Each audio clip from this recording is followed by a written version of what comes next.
Jednou z nejstarších fungujících libeňských hospod je pivní sanatorium u Horkých. Kromě období znárodněné gastronomie, kdy se hospůdka jmenovala U Loděnice, si svůj název nese od založení v polovině 19. století. Sídlí v jednom z posledních dochovaných domů libeňského židovského géta. Tady třeba dole byla na rohu restaurace nebo hospoda u Kroftů, pak to byla lékárna a dneska už tam nic není. Takže vlastně z hospody vznikla lékárna. Jinak tady byla spousta hospod, které už neexistují, nebo jsou tam jiný prodejny, většinou nějaký ty večerky. Například tadyhle v Novákové ulici na konci, tam byla u krále Jiřího, hospoda, tam se shodou okolností jaký dělal. Pak tam byla večerka, dneska tam není taky nic. Velice zajímavý byl osud hostince u Dojčů. To byl takový starý hostinec 19. století s velkou zahradou, kde se hrálo záhy ochotnické divadlo. A na začátku 20. století ten hostinec byl přestavěn na hotel s kavárnou a divadelní sál, kde působila svého času například známá Marie Cíglerová.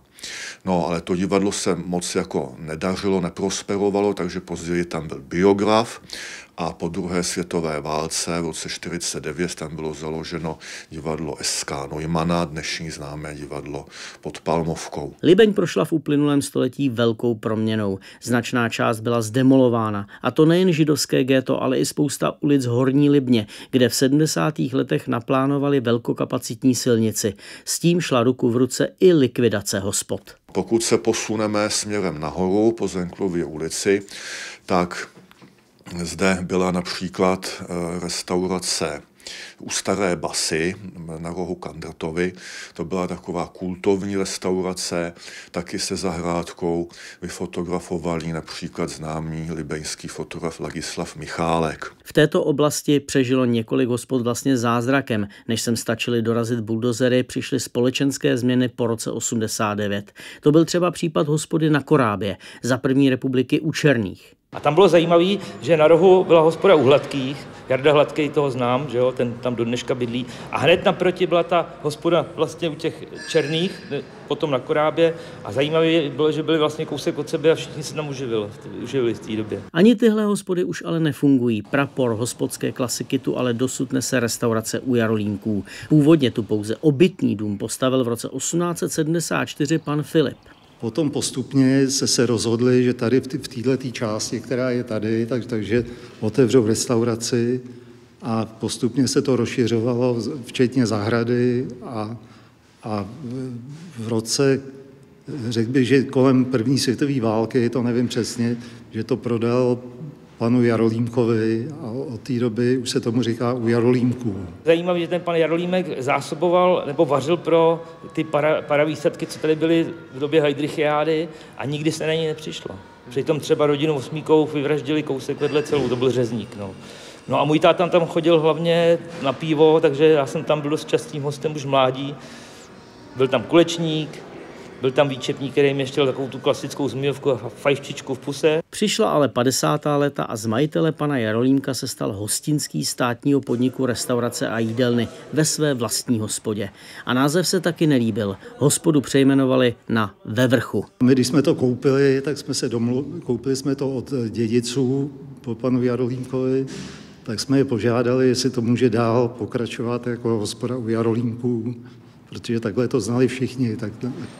Přišli na otvírání té hospody, koupili jsme to v roce 93, nevím, kdy oni to zrestituovali začátkem 90. let. No, a 94, když jsme to otvírali, tak tady byli taky a povolili to, že to může být zase U Jarolímků. Restaurace U Jarolímků si kromě původního názvu ponechala i staré žulové schodiště a dokonce původní vchodové dveře. Jen kus dál nadále funguje hospoda U Karla IV. I s místním štamgastským koutkem a vlastním nohejbalovým turnajem. A pokud se jdeme ještě níž, narazíme na další tradiční hospodu U Felixe. Už 6. září 1905 tu první koncesi k provozování pohostinství obdržel pan Felix Girtler. Vydržel tu do roku 1948. Po 40leté devastaci teď už zase klasická hospoda funguje a současní majitelé z úcty k tradici ponechali i starý název. A když dorazíme do spodní části Libně, nemůžeme minout dva honosné paláce, i když v jednom případě musíme použít uvozovky. Kromě toho tady v té Dolní Libni byly 2 kavárny. Byla to secesní kavárna Palmovka z roku 1910 a v 30. letech 20.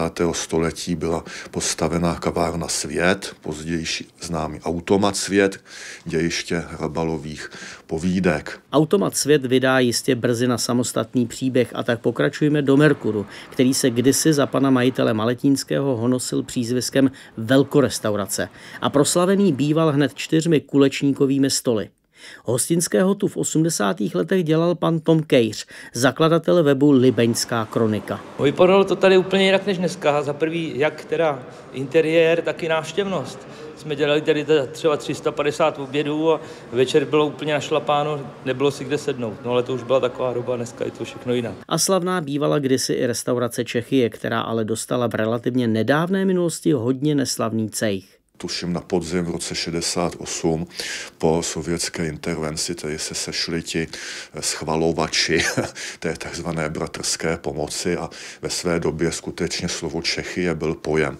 Dneska už naštěstí to patří minulosti a ta restaurace už taky neexistuje. Libeň byla a pořád ještě je plná historických hospodských klasik. Ta nejslavnější se ale i přes několikeré zkusmé nadechnutí po roce 89 ke své slávě už nevrátila.